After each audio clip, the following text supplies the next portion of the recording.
Hello friends, project जिज्ञासा छत्तीसगढ़ आपका स्वागत करता है। आज मैं आप लोगों को पास्ट परफेक्ट कंटिन्यूअस टेंस के बारे में बताने वाली हूँ। पास्ट परफेक्ट कंटिन्यूअस टेंस, इसकी पहचान कुछ इस प्रकार होती है कि वाक्यों के अंत में रहा था, रही थी, रहे थे आदि का प्रयोग होता है, जैसे कि सिंपल पास्ट कंटिन्यूअस टेंस में होता है। और सिर्फ डिफरेंस इतना ही होता है कि इसमें समय का भी यूज़ होता है या समय के बारे में भी बताया जाता है। जैसे कि राम 2 घंटे से घूम रहा था, सीता 4 दिन से नाच रही थी, लोग 10 बजे से घूम रहे थे, मैं सुबह से रो रहा था।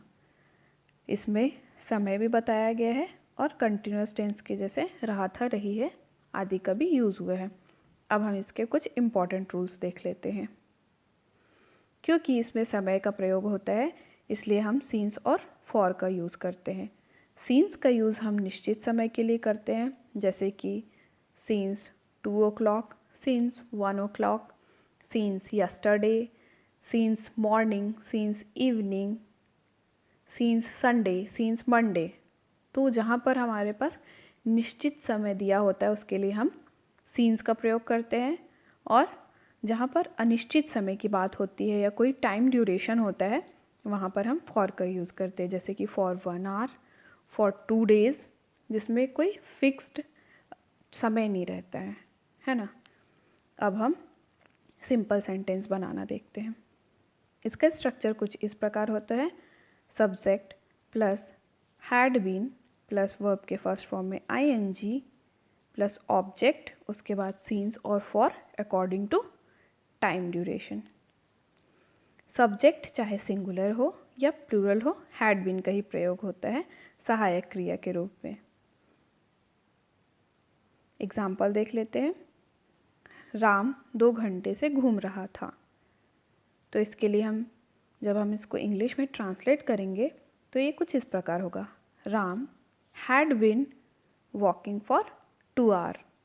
क्योंकि यहाँ 2 घंटे दिया है जो कि एक अनिश्चित समय, इसलिए हमने यहाँ पर फॉर का यूज़ किया है। और राम के साथ हैड बीन इसलिए लगा है क्योंकि यहाँ पर सभी सब्जेक्ट्स के साथ हैड बीन ही लगेगा। वह 4 बजे से पढ़ रहा था। तो इसका ट्रांसलेशन इस तरीके से होगा, he had been studying since 4 o'clock, क्योंकि यहाँ पर निश्चित समय बताया है 4 बजे से, इसीलिए यहाँ पर सिंस का प्रयोग हुआ है। मैं सुबह से गाना गा रहा था। I had been singing a song since morning.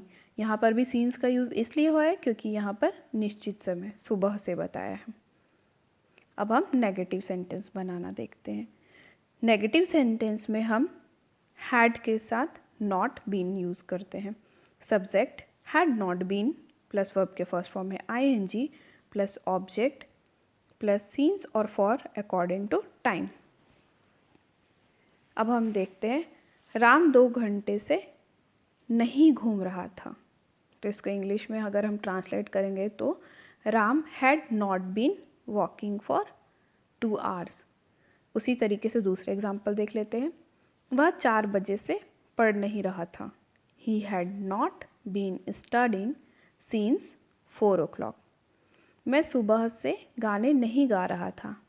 तो I had not been singing songs since morning. अब हम इंट्रोगेटिव यानी कि प्रश्नवाचक वाक्य बनाना देखते हैं। इसका रूल कुछ इस प्रकार है। WH family plus had plus subject plus been plus verb के फर्स्ट फॉर्म में ing plus object plus since and for, और उसके साथ जो भी टाइम ड्यूरेशन हो। एग्जाम्पल, क्या वह सुबह से पढ़ रहा था? तो had he been studying since morning.